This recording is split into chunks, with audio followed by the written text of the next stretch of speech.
Hello friends, welcome in banking master. Friends, अपने पिछले video में मैंने आपको top 3 best mid cap funds के बारे में बताया था और अपने नेक्स्ट वीडियो में मैं आपको top 3 best small cap funds के बारे में बताने वाला था। लेकिन फ्रेंड्स, अभी मार्केट काफी वोलेटाइल चल रहा है और मार्केट अपने टॉप से 5 to 7% गिर चुका था अभी 1-2 दिन पहले ही। ऐसे में कई ऐसे शेयर्स है जो कि काफी अच्छे वैल्यूएशन पर मिल रहे हैं। इसीलिए आज मैं ये वीडियो लेकर हाजिर हूँ ताकि मैं आप सबको इन शेयर्स के बारे में बता सकूं, ताकि आप भी आगे चलकर इस मार्केट करेक्शन का फायदा उठा सके। अभी देखिए फ्रेंड्स, कोरोना काल की वजह से मार्केट काफी गिर गया था और कई ऐसे जबरदस्त शेयर्स थे जो कि काफी कम दाम पे मिल रहे थे। ऐसे में अगर आप तब उन शेयर्स को ले लेते तो आज आपको काफी अच्छा प्रॉफिट होता। इनफैक्ट अगर हम फार्मा सेक्टर की बात करें तो कई ऐसे स्टॉक्स हैं जिन्होंने कि 400% या 450% के लगभग उससे भी ज्यादा का रिटर्न दिया है कोरोना काल से लेकर अब तक। तो फ्रेंड्स, कुछ थोड़ी बहुत अपॉर्चुनिटी मार्च जैसी अभी देखने को मिल रही है और हमें इसी अपॉर्चुनिटी का फायदा उठाना है। आज जो शेयर्स मैं आपको बताने जा रहा हूं ये सभी काफी अच्छी कंपनीज हैं और अपने 52 वीक हाई से काफी कम पे ट्रेड कर रही हैं और ये अभी काफी अंडर वैल्यूड है। तो चलिए बिना देर किए आइए जानते हैं इन शेयर्स के बारे में। मगर सबसे पहले मैं आपसे रिक्वेस्ट करूंगा कि अगर आपको मेरा काम पसंद आता हो तो आप इस वीडियो को जल्दी से लाइक जरूर करें। तो अब जो मेरी पहली कंपनी है वो है कंप्यूटर एज मैनेजमेंट सर्विसेज यानी कि कैम्स। अब अगर आप एक म्यूचुअल फंड इन्वेस्टर है तो आपने कभी ना कभी इस कंपनी के बारे में जरूर सुना होगा। ये एक म्यूचुअल फंड ट्रांसफर एजेंसी है। Camps investor services, distribution services और एमसी सर्विस प्रोवाइड करता है म्यूचुअल फंड्स को। इस कंपनी की जो सबसे अच्छी बात है वो है इसका मोट यानी कि कॉम्पिटिटिव एडवांटेज। मतलब कि कोई ऐसा एडवांटेज होना किसी कंपनी के पास जो कि उसी कैटेगरी की किसी दूसरे कंपनीज के पास वो एडवांटेज ना हो। कैम्स म्यूचुअल फंड इन्वेस्टर्स के रिकॉर्ड्स को अपने पास रखती है कि कब किसने कितने म्यूचुअल फंड यूनिट्स को खरीदा है, कितने यूनिट्स को बेचा है। तो ये पूरा प्रोसेस डेटा कलेक्शन का ये एक अपने आप में एक कॉम्प्लेक्स वर्क है। ऐसे में अब अगर कोई एमसी ये काम कैम से ना कराकर किसी दूसरे कंपनी से कराना चाहे तो उसे बड़े प्रॉब्लम का सामना करना पड़ेगा, क्योंकि वापस से इन्वेस्टर का सारा डेटा एमसी को लेना होगा, फिर किसी दूसरे कंपनी को देना होगा, जो कि अपने आप में एक काफी बड़ा प्रोसेस हो जाता है। इसीलिए कोई भी कंपनी कैम्स को जल्दी छोड़ नहीं सकती और यही रीजन भी है कि इस कंपनी का अपने मार्केट में एक मोनोपोली है। दूसरी जो सबसे अच्छी चीज है इस कंपनी के लिए वो है म्यूचुअल फंड इन्वेस्टर्स का बढ़ना। इंडिया में अभी भी केवल 4% लोग ही म्यूचुअल फंड में इन्वेस्ट करते हैं। वहीं अगर हम अमेरिका वगैरह में बात करें तो वहां पर यह नंबर काफी ज्यादा है। अब जैसा कि हम देख रहे हैं कि एफडी और दूसरे फिक्स्ड इन्वेस्टमेंट ऑप्शन पर इंटरेस्ट रेट कम होता जा रहा है डे बाय डे। ऐसे में लोगों का रुझान काफी तेजी से बढ़ रहा है म्यूचुअल फंड्स की तरफ और जब ज्यादा से ज्यादा लोग म्यूचुअल फंड में इन्वेस्ट करेंगे तो उतना ही तेजी से प्रॉफिट होगा कैम्स को, क्योंकि कैम्स तो म्यूचुअल फंड इन्वेस्टर्स का ही सारा डेटा मैनेज करती है और म्यूचुअल फंड से रिलेटेड दूसरे सर्विसेज को देती है। तो यही तो कंपनी के स्ट्रॉन्ग मोट है जो कि इसे बहुत आगे लेकर जा सकते हैं। अभी पिछले साल ही इसका आईपीओ आया था और ये लिस्ट हुआ था और इसने एक साल में ही 26.92% का रिटर्न दिया है, जो कि फ्रेंड्स बहुत ही अच्छा है। अभी जब मैं आज ये वीडियो बना रहा हूं तो इसका करंट मार्केट प्राइस 1797 रुपए है, जो कि अपने 52 वीक हाई 1890 से कम है। इंडस्ट्री में मोनोपोली होने की वजह से इसमें आपको हाई पी देखने को मिलेगा, लेकिन आपको बहुत ज्यादा परेशान होने की जरूरत नहीं है। यहां पर इस चार्ट में देखिए कंपनी का रेवेन्यू और प्रॉफिट दोनों कंटिन्यूअसली ग्रो होता आ रहा है साल 2017 से लेकर साल 2020 तक। और 2020 में तो प्रॉफिट में काफी जंप हमें देखने को मिला है, सीधा 130 करोड़ से 173 करोड़ हो गया है। इनकम स्टेटमेंट की अगर हम बात करें तो कंपनी का लास्ट 5 ईयर से रेवेन्यू ग्रोथ काफी अच्छा रहा है, ईयरली बेसिस पर 14.15% के रेट से, जबकि इंडस्ट्री का एवरेज 11.88% के बेसिस से रेवेन्यू ग्रोथ रहा है। मार्केट शेयर कंपनी का लास्ट 5 ईयर से बढ़ा है, 0.66% से होकर 0.72% हो गया है। बैलेंस शीट की अगर हम बात करें तो कंपनी का debt to equity ratio last के 5 ईयर से 13.64% रहा है लास्ट के 5 ईयर्स में, जबकि इंडस्ट्री का 347.79% रहा है।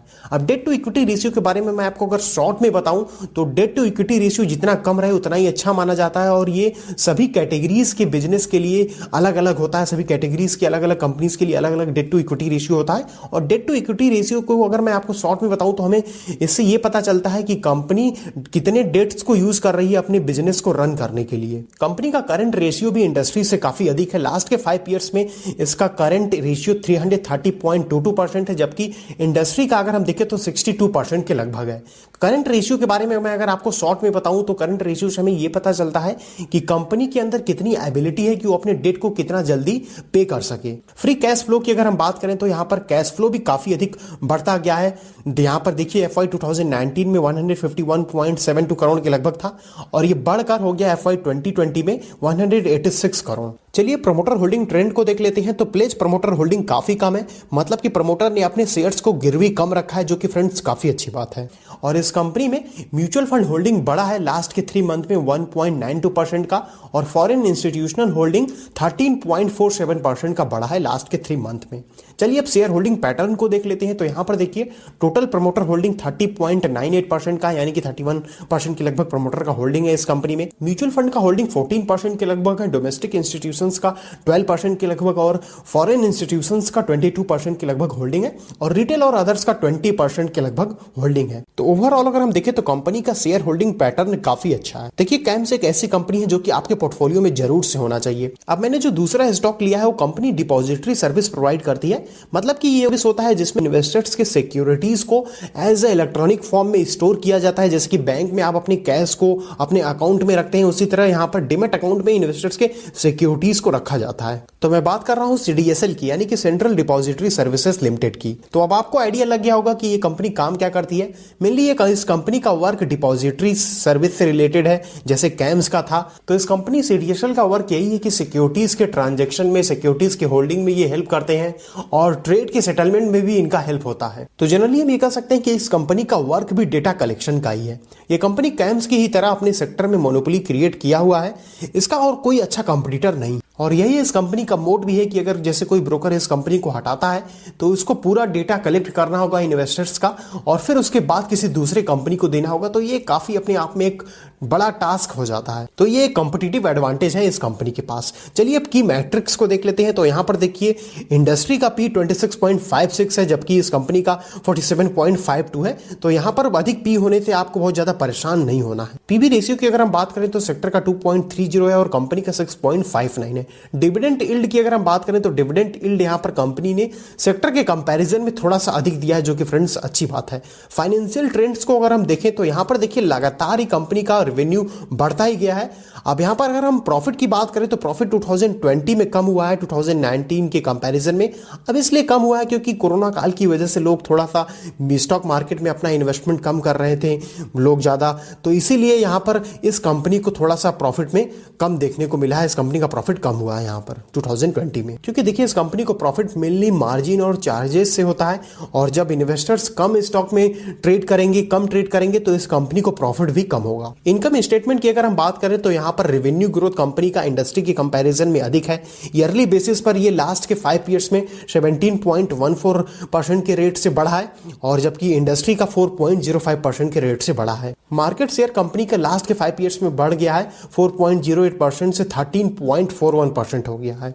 इंडस्ट्री का नेट इनकम अगर हम देखें लास्ट के 5 ईयर्स में इस कंपनी का नेट इनकम बढ़ा है ईयरली बेसिस पर 19.44% के रेट से, जबकि इंडस्ट्री का 4.03% के रेट से ही केवल बढ़ा है। चलिए बैलेंस शीट को देख लेते हैं। तो कंपनी का करंट रेशियो अधिक है इंडस्ट्री के कंपैरिजन में। कंपनी का 433% के लगभग है, जबकि इंडस्ट्री का 222% के लगभग है। फ्री कैश फ्लो की अगर हम बात करें तो कंपनी का फ्री कैश फ्लो इंडस्ट्री के कंपैरिजन में कम है, यहां पर आप देख सकते हैं। देखिए कैश फ्लो जितना अच्छा रहेगा कंपनी के पास उतना ही अच्छा होता है। प्रमोटर होल्डिंग ट्रेंड की अगर हम बात करें तो लास्ट के 6 मंथ में प्रमोटर का होल्डिंग कांस्टेंट है, जो कि अच्छी बात है फ्रेंड्स, और प्लेज प्रमोटर होल्डिंग भी कम है। इंस्टीट्यूशनल होल्डिंग ट्रेंड्स को अगर हम देखें तो लास्ट के 3 मंथ में म्यूचुअल फंड होल्डिंग यहां पर कम हो गया है, 2.36% कम हो चुका है, और हालांकि फॉरेन इंस्टीट्यूशनल होल्डिंग बढ़ा है लास्ट के 3 मंथ में 1.34% का। चलिए शेयर होल्डिंग पैटर्न को देख लेते हैं। तो टोटल प्रमोटर होल्डिंग 20% है, म्यूचुअल फंड का 8% के लगभग, डोमेस्टिक इंस्टीट्यूशनल होल्डिंग 29% के लगभग है, फॉरेन इंस्टीट्यूशनल होल्डिंग 13% की, और अदर पार्टीज का होल्डिंग यहां पर 37% के लगभग है। इस कंपनी ने मात्र 1 सालों में ही 78% से ज्यादा का रिटर्न दिया है। अभी इसका करंट मार्केट प्राइस 488 रुपए चल रहा है, जो कि अपने 52 वीक हाई 566 रुपए से कम है। तो इन सभी चीजों को देखते हुए अभी इस लेवल पे इस शेयर को पकड़ने का एक अच्छा टाइम है। अब तीसरा स्टॉक मैंने पिक किया है पावर सेक्टर से, जो कि है टाटा पावर। इस कंपनी के बारे में आप सभी को पता ही होगा कि कंपनी काम क्या करती है। इस कंपनी का मेन कोर बिजनेस है इलेक्ट्रिसिटी को प्रोड्यूस करना, ट्रांसमिट करना और डिस्ट्रीब्यूट करना। कॉम्पिटिटिव एडवांटेज की अगर हम बात करें तो इस कंपनी का कॉम्पिटिटिव एडवांटेज ये है कि ये काफी लो कॉस्ट सर्विस प्रोवाइड करते हैं। दूसरा ये कॉम्पिटिटिव एडवांटेज है कि ये टेक्नोलॉजी ड्रिवन सर्विसेज को ज्यादा यूज करते हैं अपने बिजनेस को रन करने के लिए।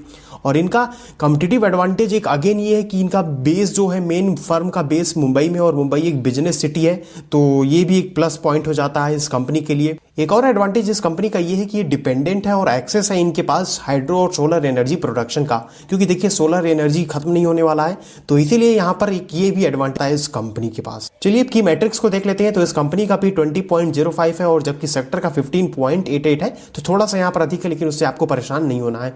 पीबी रेशियो की अगर हम बात करें तो पीबी रेशियो कंपनी का कम है, जो कि अच्छी बात है। पीबी रेशियो कम ही होना चाहिए, जनरली 1.0 से कम होता है तो अच्छा माना जाता है, और यहाँ पर सेक्टर का 1.78 है। डिविडेंड यील्ड अगर हम बात करें तो डिविडेंड यील्ड यहाँ पर कंपनी का कम है थोड़ा सा सेक्टर के कंपैरिजन में। फाइनेंशियल ट्रेंड की अगर हम बात करें तो रेवेन्यू सभी टाइम पीरियड्स में बढ़ा ही है, केवल 2020 के टाइम पीरियड में कम हो गया है।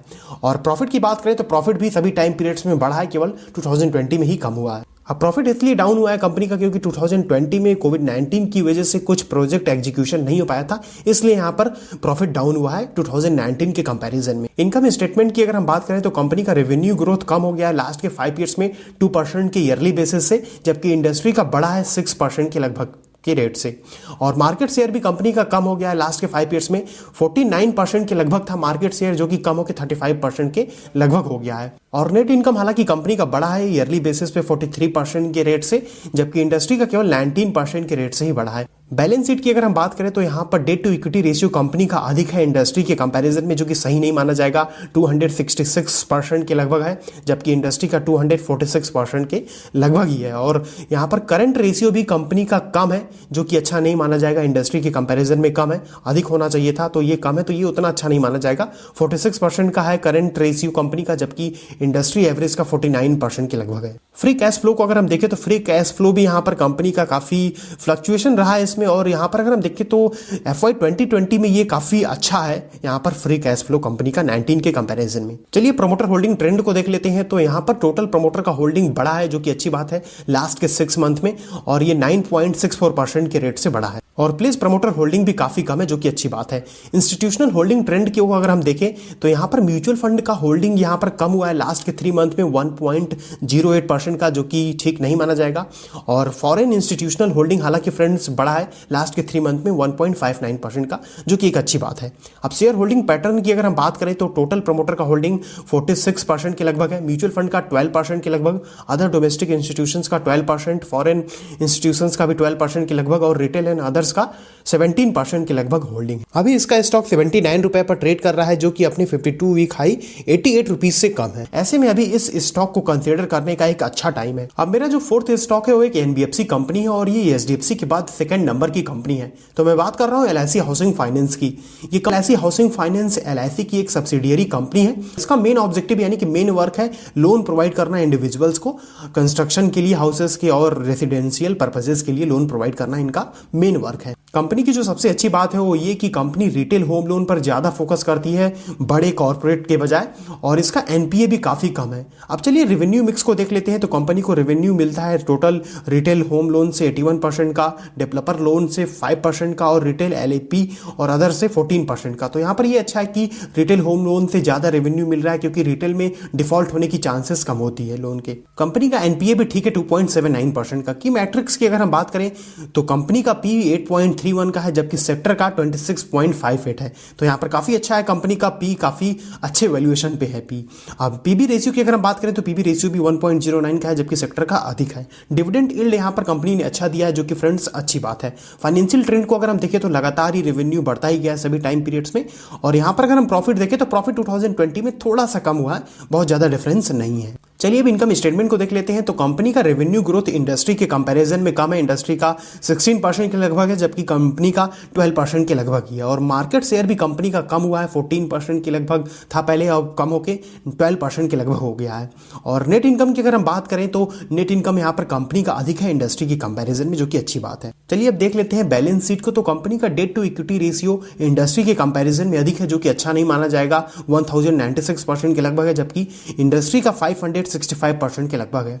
और करंट रेशियो भी कंपनी का यहाँ पर कम है, जो कि अच्छी बात नहीं है। अभी इसका स्टॉक 432 रुपए के लेवल पर है, जो कि अपने 52 वीक हाई 466 रुपए से कम है। और यही नहीं, अभी ये स्टॉक अपने इंट्रिंसिक वैल्यू से भी काफी कम पे अवेलेबल है इस समय, इसीलिए अभी इसे कंसीडर करने का एक अच्छा टाइम है। अब पांचवा और आखिरी स्टॉक भी मैंने एक NBFC कंपनी का ही लिया है। ये company gold loan, micro finance, home loan, commercial vehicle loan provide करती है। तो मैं बात कर रहा हूं मन्नापुरम फाइनेंस लिमिटेड की, और ये भी एक काफी जबरदस्त कंपनी है जो कि आपके पास जरूर होना चाहिए अगर आप एक अच्छा प्रॉफिट कमाना चाहते हैं। तो चलिए अब एयूएम ब्रेकअप को देख लेते हैं। तो यहाँ पर गोल्ड लोन का कंट्रीब्यूशन 66% के लगभग है, व्हीकल फाइनेंस का 5.7% के लगभग, अदर्स का 5.2% के लगभग और माइक्रो फाइनेंस का 20% के लगभग कंट्रीब्यूशन है। अब गोल्ड लोन का यहाँ पर कंट्रीब्यूशन अधिक है तो ये एक अच्छी बात है कंपनी के लिए, क्योंकि कंपनी जब गोल्ड लोन देगी तो पहले गोल्ड अपने पास रखेगी, फिर उसके बाद लोन देगी। तो अगर कोई डिफॉल्ट होता है तो कंपनी के पास गोल्ड तो होगा ही, तो ये एक प्लस पॉइंट है इस कंपनी के लिए।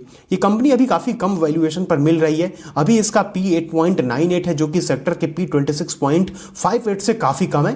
पीबी रेशियो भी इसका 2.27 का ठीक है। डिविडेंड यील्ड की अगर हम बात करें तो 1.76% का है इसका डिविडेंड यील्ड, वहीं कैटेगरी का 0.64% का ही है केवल। कंपनी का अगर हम फाइनेंशियल ट्रेंड देखें तो ये भी काफी जबरदस्त है। केवल साल 2018 को छोड़ दिया जाए तो काफी अच्छा कंपनी का प्रॉफिट है। 2020 में अगर हम देखें तो कंपनी का प्रॉफिट काफी बढ़ गया है जो कि काफी अच्छी बात है। रेवेन्यू को अगर हम देखें तो लगातार बढ़ता ही गया है कंपनी का। चलिए अब इनकम स्टेटमेंट को देख लेते हैं। तो कंपनी का रेवेन्यू ग्रोथ अधिक है इंडस्ट्री की कंपैरिजन में। इंडस्ट्री का 19% के लगभग है जबकि कंपनी का 22% के लगभग है, और मार्केट शेयर भी कंपनी का बढ़ा है, 4.29% से बढ़कर 4.9% हो गया है। और कंपनी का नेट इनकम भी इंडस्ट्री के कंपैरिजन में अधिक है। प्रमोटर होल्डिंग ट्रेंड को अगर हम देखें तो प्रमोटर होल्डिंग ट्रेंड भी कांस्टेंट है और प्लेस प्रमोटर होल्डिंग काफी कम है जो कि अच्छी बात है। इंस्टीट्यूशनल होल्डिंग ट्रेंड की अगर हम बात करें तो म्यूचुअल फंड होल्डिंग यहाँ पर कांस्टेंट है और फॉरेन इंस्टीट्यूशनल होल्डिंग भी कांस्टेंट है। शेयर होल्डिंग पैटर्न यहाँ पर कुछ इस प्रकार है, आप देख सकते हैं वीडियो पॉज करके। अभी इसका स्टॉक 164 रुपए के लेवल पे है और अभी ये अपने इंट्रिंसिक वैल्यू से भी कम पे अवेलेबल है। ऐसे में इसमें अभी एंट्री करने का एक अच्छा टाइम है। तो फ्रेंड्स ये थे मेरे 5 ऐसे शेयर्स जिनको कि आपको अभी ले लेना चाहिए। आप भी अपना खुद का रिसर्च करें फिर उसके बाद जाके इन्वेस्ट करें। आपकी हेल्प के लिए फ्रेंड्स मैंने इन 5 स्टॉक का पूरा एक स्मॉल केस बना दिया है। आप नीचे डिस्क्रिप्शन में जाकर इन स्मॉल केस में इन्वेस्ट कर सकते हैं। आपको बस नीचे डिस्क्रिप्शन में दिए गए लिंक से स्मॉल केस ऐप को डाउनलोड करना है और अपना डीमैट अकाउंट लिंक करना है और फिर आप डायरेक्ट इन्वेस्ट कर पाएंगे मेरे द्वारा बनाए गए स्मॉल केस में। अगर आप अभी इन्वेस्ट नहीं करना चाहते हैं इन स्टॉक में तो मैं रिकमेंड करूंगा कि आप एटलीस्ट इस स्मॉल केस को सेव कर लें अपने पास अपने स्मॉल केस ऐप में, ताकि आप प्रॉपर तरीके से ट्रैक कर सकें और आगे आप अपना डिसीजन ले सकें कि आपको इन्वेस्ट करना है या नहीं। आइए बात करते हैं इस वीडियो के सबसे मेन पार्ट यानी कंक्लूजन की। देखिए जो अभी मैंने आपको स्टॉक बताए हैं ये सभी काफ़ी अच्छे वैल्यूएशन पर मिल रहे हैं। अगर आप इस स्मॉल केस में इन्वेस्ट करना चाहते हैं तो मैं सजेस्ट करूंगा कि आप लॉन्ग टर्म के लिए अपना इन्वेस्टमेंट प्लान करें ताकि आप एक अच्छा आगे चलकर एक अच्छा वेल्थ क्रिएट कर सकें। इस स्मॉल केस की वैल्यू भी ज़्यादा नहीं है, केवल 2900 रुपए के आसपास ही है, इसीलिए आप आराम से इन्वेस्ट कर सकते हैं। लेकिन ध्यान रहे फ्रेंड्स इसमें मॉडरेट टू हाई रिस्क भी है। तो चलिए that's all for this video.